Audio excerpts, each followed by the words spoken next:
Assalomu alaykum, kanalimizni kuzatuvchilari. Bugungi videorolikimizda 48-50 razmerdagi ayollarimiz uchun mana bunday mujskoy yoqali, belgacha koketkali, oldi tugmali, beldan keyin esa koso shaklida etek qismi kengaytirilgan yangi kalta yozgi letniy ko'ylagimizni qanday bichilishini va tikilishini o'rganamiz. Ko'ylagimizni o'zi uchun umumiy hisobda 2 metr materialdan foydalandim. Materialimiz shtapel, yuvib quritib dazmollangan va kosoy shaklida bukilib oldim. Mana bu yuqori qismini bel aylanamizni 4 ga bo'lib 1 cm chok haqi bilan 21 cm qilib belgiladim. Uzunligini esa umumiy uzunligimizdan koketkamizni uzunligini ayirib chok haqi berganimda 75 cm hosil bo'ldi.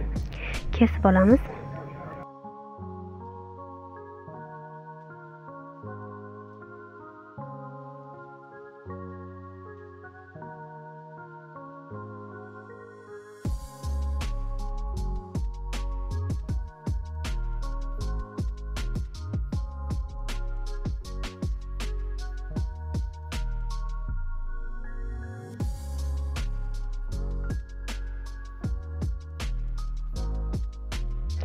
Ko'ylagimizni yengini bichishni boshlaymiz. Yengimizning uzunligi 20 cm, qolishi 18 cm ga tayyor bo'ladi. Buklovimizning kengligi 21 cm kenglikda.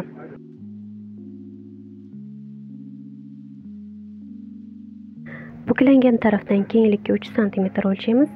3 dan keyin qo'ltiq o'yindimizning uzunligi 21 cm to'g'ri chiziq qilib tortamiz. O'rtasini belgilab, ozgina yarim oy shaklida chizib olamiz. Yengimizning pastki qismining kengligi 17 cm kenglikda.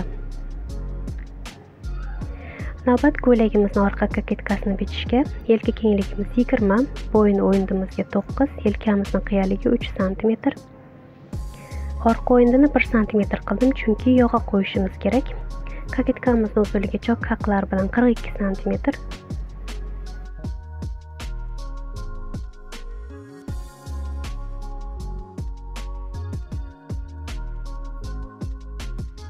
Ko'krak uzunligimiz 24 va mana shu joydan ko'krak aylanamizni 4 ga bo'lib 1 cm chok haq bilan 26 belgiladim.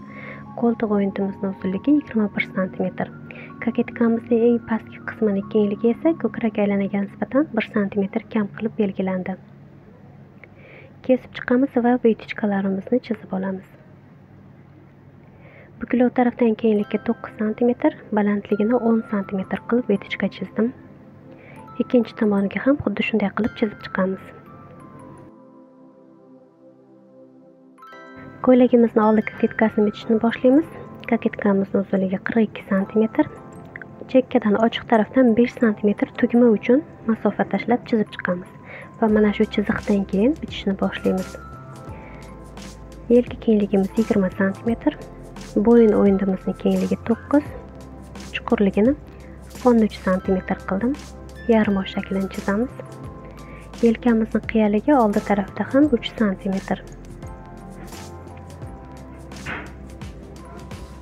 Ko'krak uzunligini o'lchaymiz va mana shu joydan ko'krak aylanamizni 26 cm qilib belgilaymiz.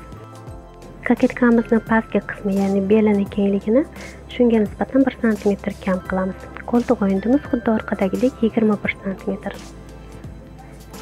Mana e'tibor bering, chiziqdan keyin 25 cm o'lchadim.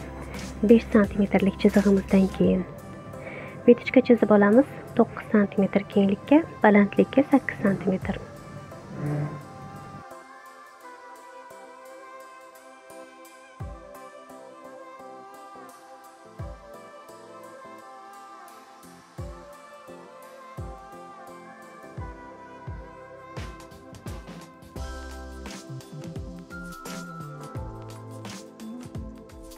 Yuqoridagi 5 cmlik chizig'imizni ikkinchi tarafga ham chizib qo'yamiz, tikishda qiynalmasligimiz uchun. Ko'ylagimizni tikishni boshlaymiz. Tikishni yengimizning uchlarini overlock qilib buklashdan va betichkalarimizni tikib olishdan boshladim.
Koketkamizni yelka choklarini birlashtirib tikib olamiz.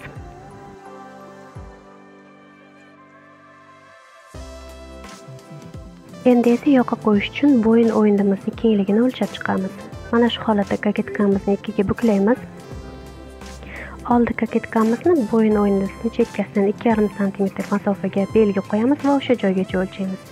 24 cm, 2 ga ko'paytirsak 48, 2 cm joy haq bilan 50 cm kenglikda materialimizga flizering yopishtirib oldim. Pastki qismidan yuqoriga qaratib 4 cm kenglikda o'lchab chiqdim. Bu yoqamizni stoka yoqasi hisoblanadi.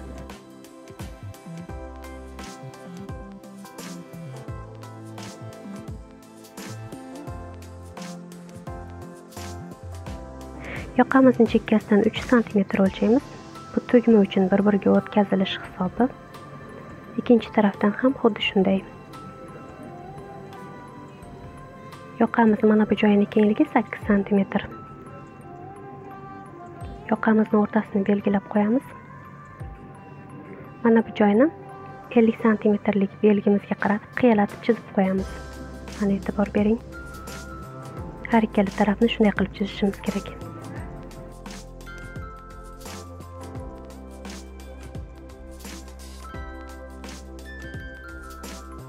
Mana bu joyini ozgina yarim oy shakliga keltirib qo'ysak, yana ham chiroyli chiqadi.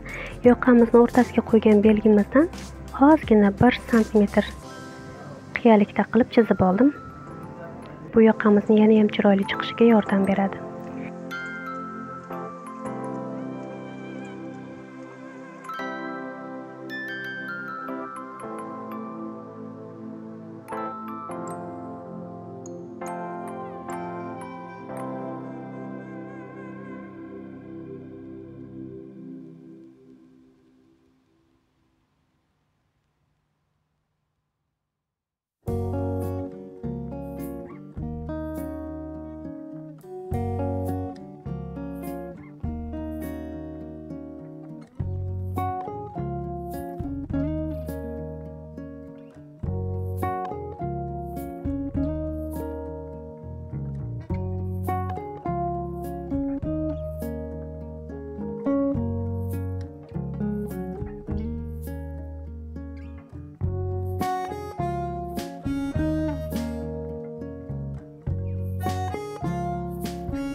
Tayyor bo'lgan yoqamizni mana bu joyga 5 cm kenglikda flizering yopishtirib chiqdim. Bu koketkamizni oldi tarafi, ochiq tarafi, ya'ni 2,5 cm ga belgi qo'yib buklab olamiz. Va mana shu buklangan joydan boshlab yoqamizni qo'yishni boshlaymiz.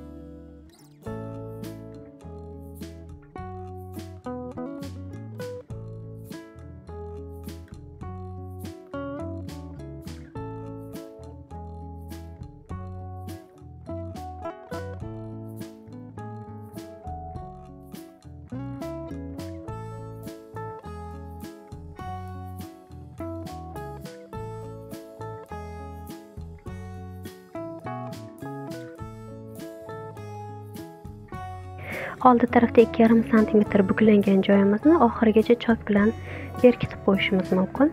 Navbat ko'ylagimizning razmerlarini tekshirib chiqishga yelka kengligimiz va ko'krak aylanamiz, bel aylanalarimizni kengligiga har ikkala tarafdan 2 sm dan yoki 1,5 sm dan chok haq berib, oshiqcha joylarini kesib tashlashimiz mumkin.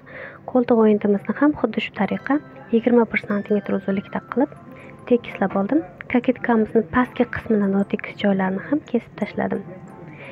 Kaketkani razmerga solishda tugmani bir-biriga o'tkazilgan holda ignachalar qadab olib, keyin razmerga solishingiz tavsiya qilinadi.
Ko'ylagimizni qolgan tikilish jarayoni, ya'ni yengni o'rnatish, kaketkaga etak qismini o'rnatish xuddi oddiy ko'ylaklarimizdagidek bo'ladi.